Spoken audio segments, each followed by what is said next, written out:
Repite una mentira 100 años y la convertirás en una verdad. Santiago Apóstol nunca llegó a la península ibérica.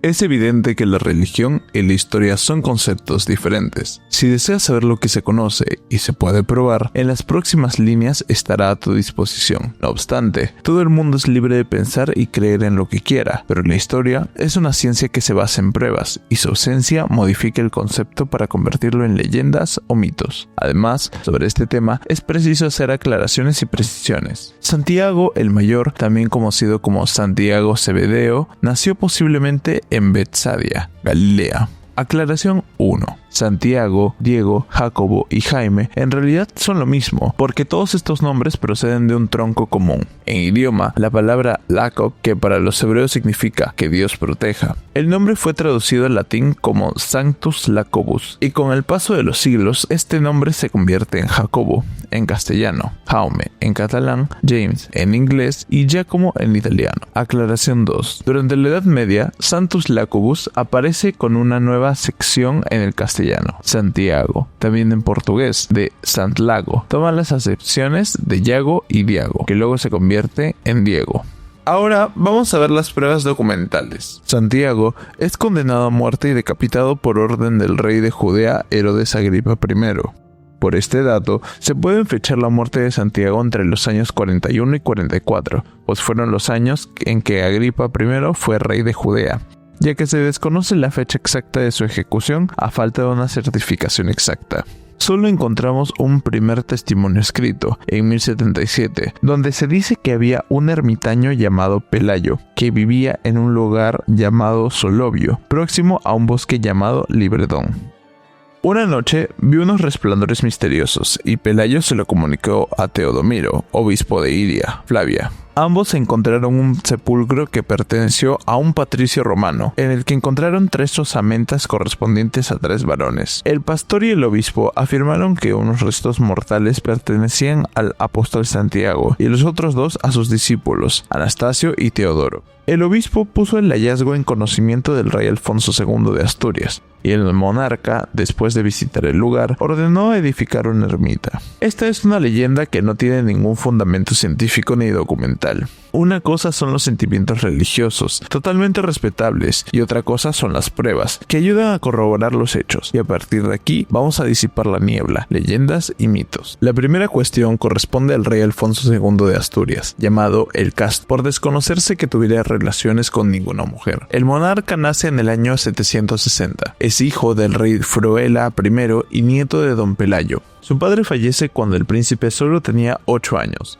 por lo que queda bajo la tutela de sus tíos, el rey Silo y su esposa Adocinda. Cuando alcanza su mayoría de edad, Alfonso regresa a Asturias, donde es proclamado rey el día 14 de septiembre de 791. La capital del reino de Asturias tuvo su sede primero en Cangas de Onís y luego en Pravia. Alfonso II instala su corte en Oviedo y recupera el mismo esquema de funcionarios palatinos que existía en Toledo, comes palatí o intendentes de los servicios del palacio, mayordomus o mayordomo, imitando al notorius reis de la corte franco-merovingia que domina los servicios de la Cancillería, y surge el extractor, a semejanza del comes stabolorum toledano. Pero el joven monarca se le complica el reinado cuando tiene que sufrir el saqueo de la capital en el 794 y la derrota ante los sarracenos en la batalla de las Bavias en el año 795. En estas fechas no se habla del apóstol Santiago, aunque los usados cronistas reales años más tarde dirán que la tradición afirma que bajo su reinado se produjo el descubrimiento de la tumba del apóstol Santiago por un ermitaño en Compostela, y aquí comienzan las preguntas ante las afirmaciones falsas, teniendo en cuenta que hemos del primer documento sobre la tumba de Santiago está fechado en el año 1077. Pregunta 1. ¿Alguien es capaz de creerse que en tiempos de Alfonso II el Casto, 760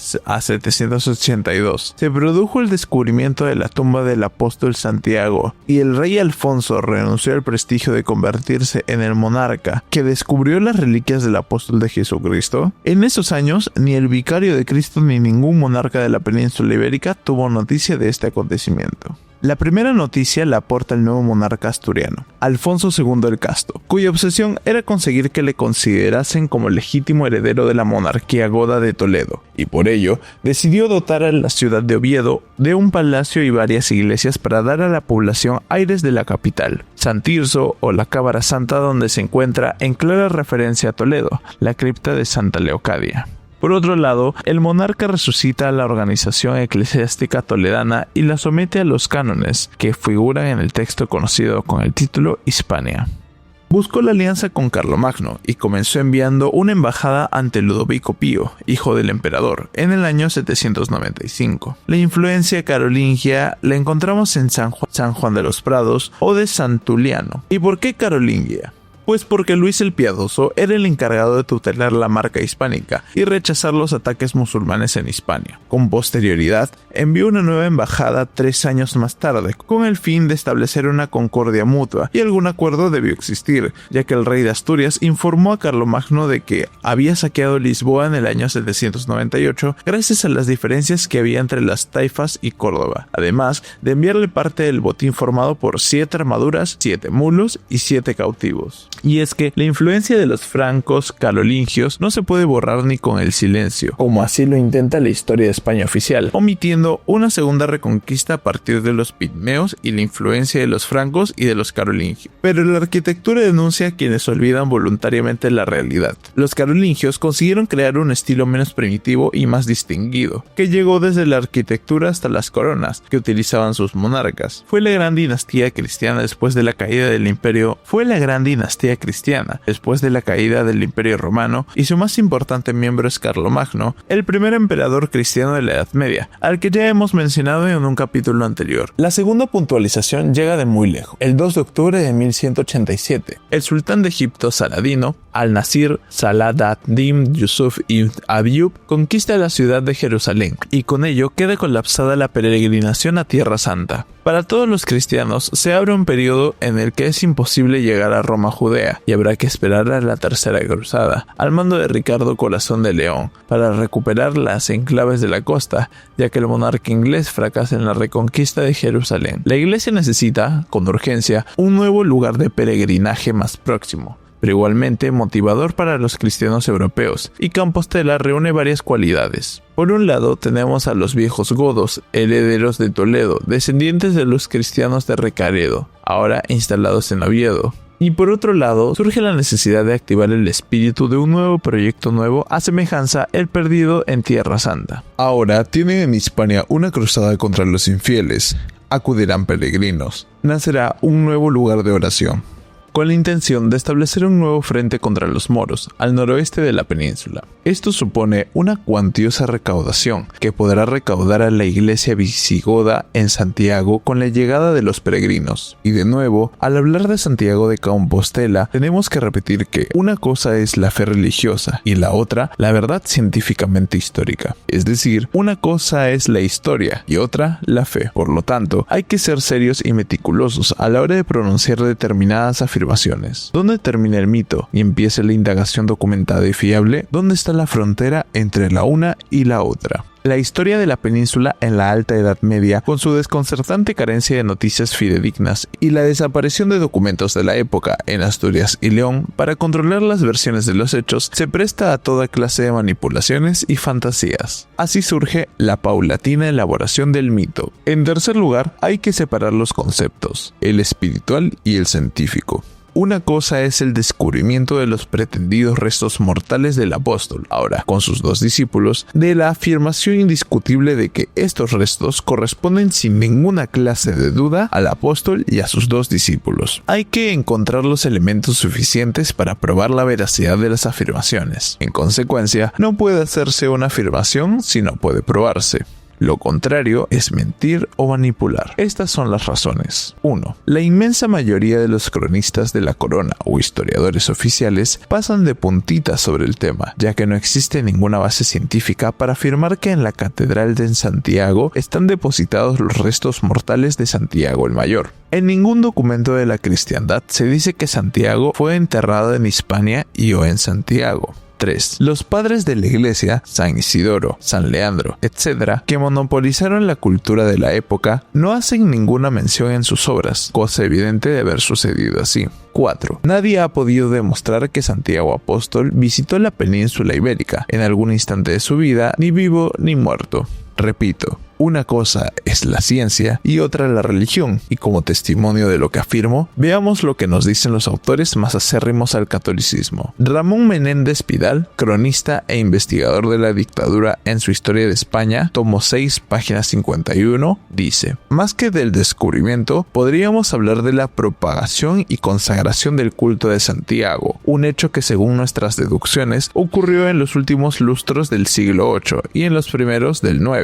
Nadie ni dentro fuera de España había hablado de la predicación del Hijo del Trueno en la península ibérica hasta que en la primera mitad del siglo VII se difundió un opúsculo intitulado Breviarium Apostolorum, que contenía unas biografías muy breves de los apóstoles. Ya en el siglo VI podemos constatar la existencia del mencionado opúsculo en lengua griega, pero lo interesante no es el texto bizantino, sino su traducción latina, donde se introducen algunas variantes de interés, lo cual ya da pie a pensar en una manipulación. Entre ellas está la noticia de que Santiago predicó en España y fue a morir a Jerusalén. El primero que aprovechó esta invención fue el inglés Aldelmo, de quien es este verso escrito hacia el año 690. Primitus Hispanias convertit dogmate gentes. Sobre la presencia de Santiago en la península ibérica, San Julián de Toledo en su libro La Sexta Edad dice textualmente: el hijo de Zebedeo no predicó entre los españoles, sino que derramó la buena nueva entre los judíos. Tampoco encontramos testimonio escrito, sino silencio rotundo sobre la presencia de Santiago en la obra de San Isidoro, ni en ningún escritor religioso de la época. La búsqueda de la protección divina en Asturias, como señala Menéndez Pidal, origina el mesianismo y la obsesión por encontrar un lugar y un motivo de origina el mesianismo y la obsesión por encontrar un lugar y un motivo en el que se ilumine la fe, y para ello el beato de Lieva propone al rey Mauregato el culto a Santiago, afirmando sin ningún escrúpulo que Santiago evangelizó la península, según el Breviario Apostolorum. El monarca entiende que ello beneficia a la causa de la reconquista y a sus finanzas, y Santiago es nombrado patrón de sus territorios. El culto se afianzó pronto y comienza a correr la noticia de que las reliquias del apóstol Santiago son veneradas en un valle de Galicia, junto a la ciudad episcopal de Iria. Con posterioridad, aparecen relatos que intentan fijar la aparición de los restos del apóstol bajo el reinado de Alfonso II, el Casto, mediante la aparición de luminarias entre pinos y sucesos milagrosos, que se difunde en Europa a través de la obra Martirologio, escrita por Floro de León entre el 808 y el 838. Pero, ¿cómo se argumenta la llegada de los restos de Santiago? Y aquí surgen preguntas sin respuestas. Pregunta: Santiago había sido degollado por orden del rey Herodes en Palestina y sus restos habían sido transportados por mar en un viaje de 6 días hasta llegar a la ciudad de Mérida. ¿Por qué llegan a Mérida si no había existido ninguna relación entre el apóstol e Hispania? ¿Por qué le acompañan 2 discípulos difuntos? Luego, la reliquia fue trasladada de la iglesia de Santa María de Mérida a la iglesia de Santa María Emilia Flavia por Alfonso el Casto, cosa más que dudosa ya que no existe documentación que pueda avalar esta información. Pregunta: ¿autorizó Alfonso el Casto el traslado de unas reliquias tan importantes sin dejar constancia de que los restos del apóstol fueron descubiertos durante su reinado? ¿Renunció el monarca al prestigio y a la fama de haber conseguido las reliquias? Lo dudo, dada la religiosidad imperante en esa época. Además, se afirma que los monjes emeritenses, ante el peligro que constituía la llegada de Musa y su ejército a aquellas tierras, decidieron huir a Galicia. Bueno, eso no es exactamente así. Si bien es cierto que en el año 712, Musa cruza Gibraltar con 18.000 hombres para apoyar la invasión iniciada por Táric el año anterior, sabemos su itinerario y no coincide con la leyenda. Musa y Táric ocupan inmediatamente Medina Sidonia, Carmona y Sevilla. Luego atacan Mérida, que resistió hasta el 30 de junio del 713, y a continuación el ejército al completo se marcha a la conquista de Toledo. En el año 714, Musa y Táric conquistan Zaragoza y Lleida, momento en que reciben un mensaje del nuevo califa Suleimán I de Damasco para que acudan a rendir cuentas. Entonces, la expedición se divide en 2 ejércitos con sus respectivos jefes. El ejército de Musa se encamina a Asturias, donde toma León, Astorga, Zamora y llega a Lugo para iniciar el regreso a Sevilla. Ninguna noticia de su paso por Iria Flavia, y es que la iglesia de Iria no se construirá hasta 70 años más tarde. Musa regresa a Sevilla y divide los territorios que administra entre sus 4 hijos. A su llegada a Damasco, Musa es condenado por Suleimán I a la pena de muerte por el delito de malversación, pero se produce de una negociación y a cambio de una gran suma, se dice que consigue regresar a Al-Ándalus. Pocos años después, regresa a Damasco y es asesinado en una mezquita allá por el año del 718. Por lo tanto, la afirmación del traslado de los cadáveres es más un acto de fe y no es una prueba histórica. Que en Iria Flavia se encontró la tumba de un patricio romano, sí.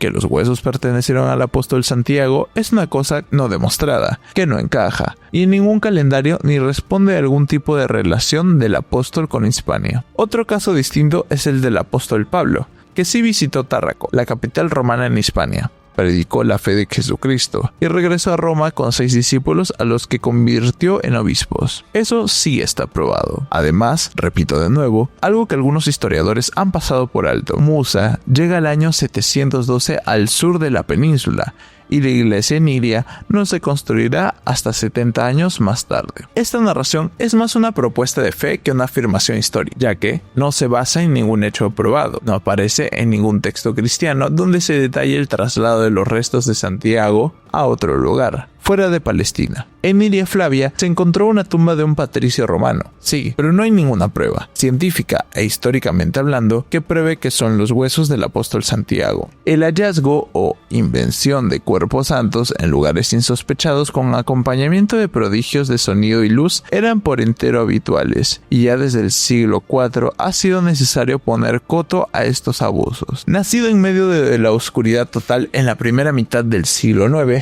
el mito sacobeo se ha sustanciado casi por completo al margen de fuentes escritas. Solo hacia la mitad del siglo X se ha iniciado la vacilante elaboración de la propia leyenda hagiográfica, que nace entre las fechas extremas de 818 y 842. Estamos, pues, ante el hallazgo de una sepultura de un patricio romano, que se convirtió por deseo de la Iglesia Católica en el lugar santo para activar la fe de sus feligreses, como los musulmanes crearon en la Meca. Ni San Julián, arzobispo de Toledo, en 667 a 690, ni San Isidro recogen la noticia, incluso el primero la rebate. El monje San Aldelmo de Malmesbury, nacido hacia el 635 en su obra Carmina Eclesiástica, es el primero en mencionar la predicación jacobea. La obra del apostolado de Santiago en España no arraiga en ninguna tradición local. Nadie había sido informado por fuente fidedigna de que el apóstol había recibido sepultura en suelo de Hispania. La primera noticia en tal sentido consta en un texto no hispano, llamado Martyrologium de Isyardi, fechado entre el año 850 y 860, pero probablemente interpolado con posterioridad. Durante el siglo VIII se ignora la noticia, y si la tradición visigoda se había caracterizado por su completa indiferencia hacia el sacobeo, la actitud de los árabes fue continuar ignorando el descubrimiento de un sepulcro santo. Es interesante el conocer otro dato importante. El lugar donde se descubre el sepulcro había sido en la Edad del Bronce, un cementerio. Había un lugar apropiado y dedicado a la descomposición o pudridero, raíz del latín compostaje, y de ahí se origina el nombre de Compostela. Precisamente en esta época, la iglesia se comportó de una manera muy estricta ante la enorme cantidad de apariciones y hallazgos de reliquias, fruto de la ingenua ignorancia de la población. Finalmente, el punto final y decisivo. La Santa Sede no se manifestará hasta 1884, en pleno siglo XIX, sobre la veracidad o no de Santiago de Compostela como tumba del apóstol. Sí, no es una errata, repito, 1884. Hasta finales del siglo XIX, el Vaticano no pronuncia la palabra creditur,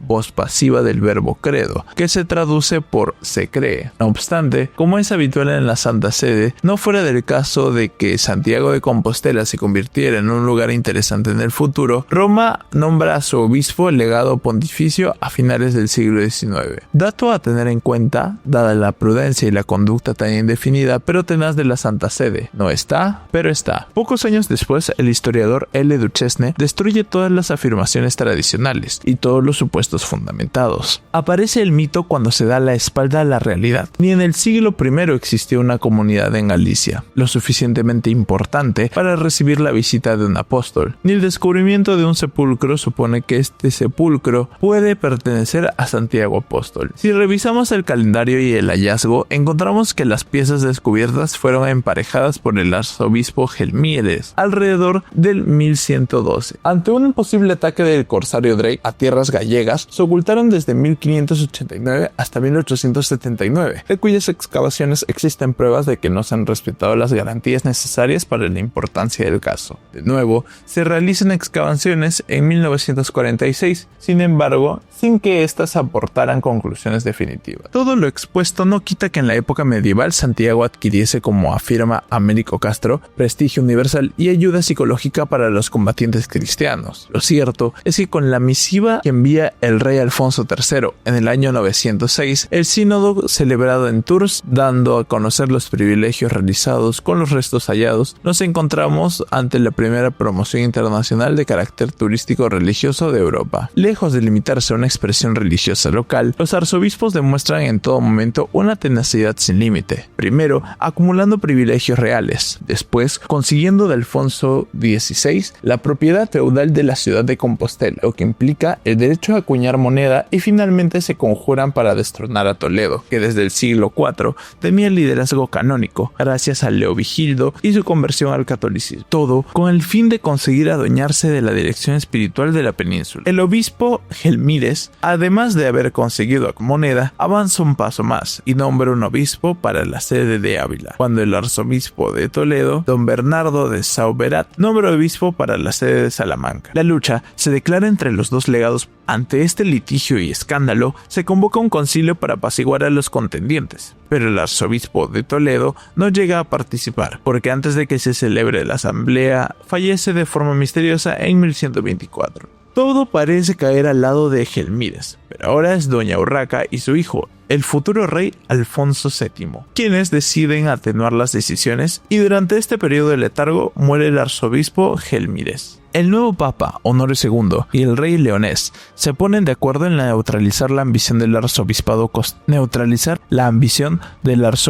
compostelano, el cual está dispuesto a patrocinar una cruzada cristiana desde sus tierras contra los infieles, sin autorización de pontífice. Con el pasar del tiempo y durante el pontificado de Anastasio IV en 1154, la Santa Sede envía al arzobispo don Pelayo, sucesor de Gelmírez, instrucciones para que limite sus decisiones y se someta a la autoridad del arzobispo de Toledo.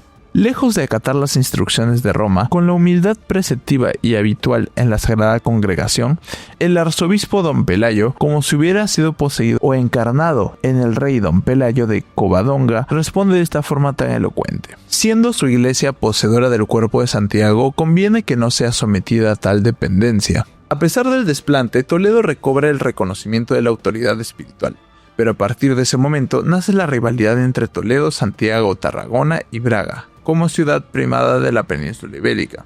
A comienzos de la Edad Moderna y con la convulsiva aparición del protestantismo, Compostela no quedó al margen de las disputas. El propio Lutero declaraba innecesaria la peregrinación a Santiago, calificando esta visita de idolatría. Los buenos tiempos se transformaron en los malos tiempos para las peregrinaciones a causa del final de la Reconquista, y tan solo en algunas de las batallas en Italia habían pronunciado su nombre. No obstante, están contabilizadas 12 apariciones espada en alto entre 1518 y 1817. Años más tarde, en plena conquista de América, el 12 de febrero de 1541, Pedro de Valdivia funda la ciudad de Santiago del Nuevo Extremo, sobre lo que había quedado de la destrucción realizada por Almagro en una incursión años antes. Y finalmente el colofón aparece en el futuro Chile, sí, en América del Sur.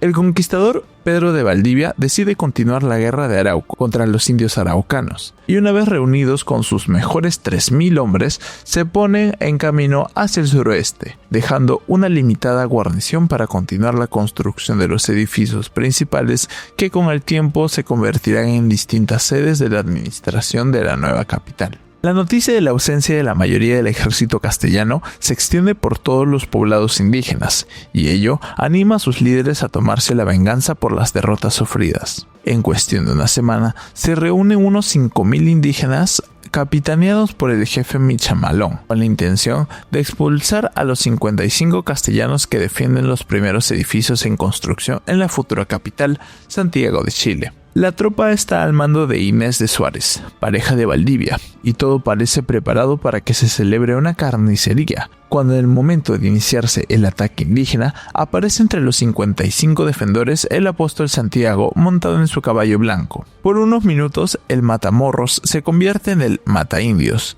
como figura en el capítulo dedicado a todos los acontecimientos producidos en la conquista de América, que lleva por título La otra conquista de las Indias. Mantenerla y no enmendarla. Es un lema eminentemente castellano que los cronistas católicos han sostenido en innumerables ocasiones históricas, y quien crea que Santiago se quedó en la Edad Media se equivoca. Veamos algunos ejemplos por qué Santiago también manifestó sus últimos ardores bélicos en favor de Hernán Cortés y otros conquistadores de las Indias.